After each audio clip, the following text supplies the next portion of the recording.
मैं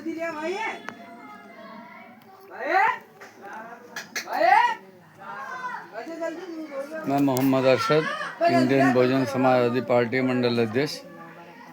आज के हालात को रिया आने वाले विधानसभा चुनाव के प्रक्रिया को देखते हुए आपके समक्ष लेटर पेश कर रहा हूँ। एक अपने दिमाग के ऊपर पेश कर रहा हूँ।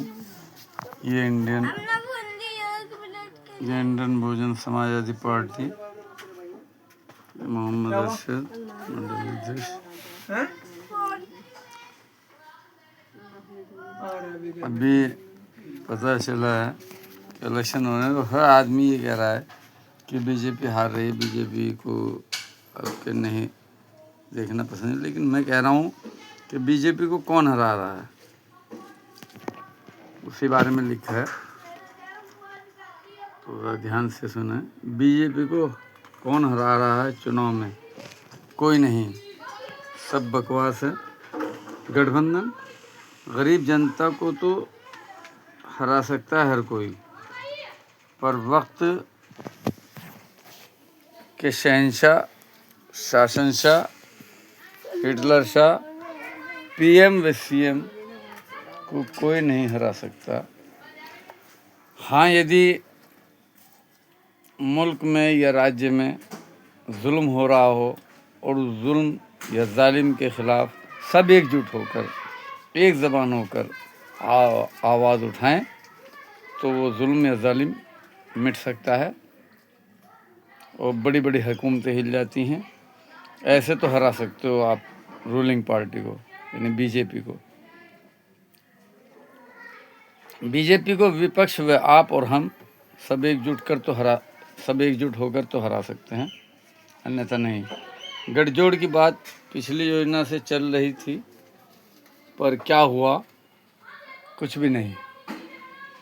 अब गठजोड़ हुआ तो सिर्फ कांग्रेस सपा में, इसमें अन्य दलों से क्यों तालमेल नहीं बिठाया गया? अब भी समय है। यदि अब कांग्रेस समाजवादी पार्टी एक सर्वदलीय बैठक बुलाए और उसमें तमाम पार्टियों से मिलजुल कर चुनाव लड़ने की प्रक्रिया सुचारू रूप से तैयार कर एकजुट होए और गठबंधन में कांग्रेस,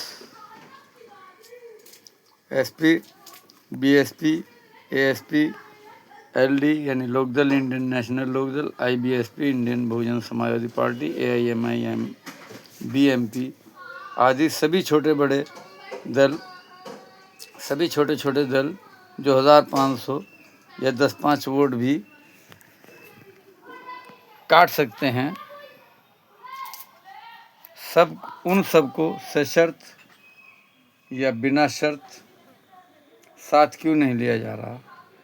जब आप सत्ता परिवर्तन चाहते ही हैं। अभी ये गठजोड़ कांग्रेस व सपा ही क्या है? ये जो कांग्रेस और सपा का गठजोड़ हुआ, ये भी कोई मायने नहीं रखता। ये क्या है? कुछ भी नहीं। यानी ये कांग्रेस और सपा का गठजोड़ भी महज एक जनता को बेवकूफ़ गुमराह करने के लिए, आवाम को गुमराह करने के लिए और सही मायनों में तो बीजेपी को सशक्तिकरण करने के लिए। क्यों? जब ये देख रहे हैं कि आपका गठजोड़ हो गया, ये बीजेपी को हराने का नहीं बल्कि जनता को बेवकूफ़ बनाने, गरीब आवाम को हराने हेतु ही है, वरना क्या?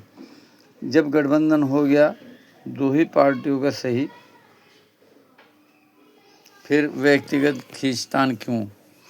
कई रोज से हम देख व सुन रहे हैं फेसबुक आदि पर सांसद जी इमरान मसूद साहब आशुक मलिक जी की खिंचाई कर रहे हैं और आशुक मलिक विधायक जी सांसद साहब की टांग खींचने में कोई कसर बाकी नहीं रख रहे हैं।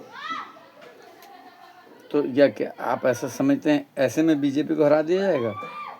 इसके अलावा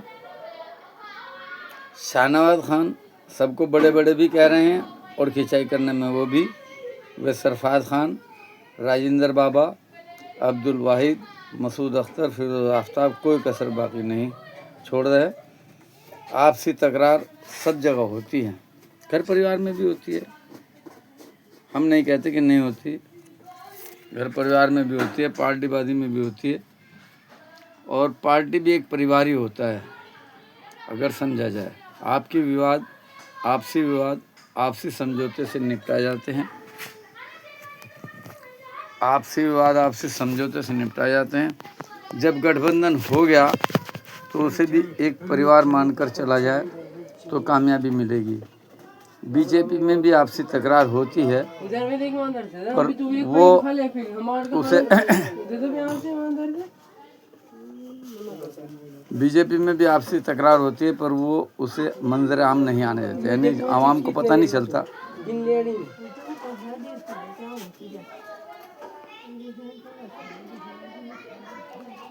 आपस में ही निपटा लेते हैं और अपना प्रत्याशी जिता ले जाते हैं। अभी बीजेपी की पॉलिसी देखिए आप, उसमें भी आपसी तकरार है, ये नहीं कि नहीं, कहीं कहीं गुट हैं, कहीं गिरोह, उसमें भी कोई आदमी की कमी नहीं है। तो इस टाइम सत्ता है, सत्ताधारी पार्टी में तो वैसे ही जनता बहुत उमड़ कर जाती है, इसलिए उसमें भी तकरार है, लेकिन वो आपसी तकरार को मंजर आम नहीं आने देते, जनता के सामने नहीं आने देते और आपस में ही निपटा लेते हैं और अपना प्रत्याशी जीता ले जाते हैं।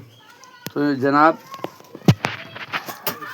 मैं मोहम्मद अरशद, मंडल अध्यक्ष IBSP एक अदना सा व्यक्ति, आप तमाम देश व प्रदेशवासियों से एक ही अपील करता हूँ कि छोटे बड़े का भेदभाव ख़त्म करके एक साथ राहुल गांधी जी की क़यादत रूपी माला में पिरकर ओवैसी साहब और जितने भी पार्टियां सबके मंडल अध्यक्ष एवं राष्ट्रीय अध्यक्ष को साथ लेकर एक माला में पिरकर साथ मिलकर चलने का काम करें तो ये लक्ष्य ज़रूर भेजा जा सकता है, अन्यथा नहीं। इस पर अमल करने का यथाशीघ्र प्रयत्न करें।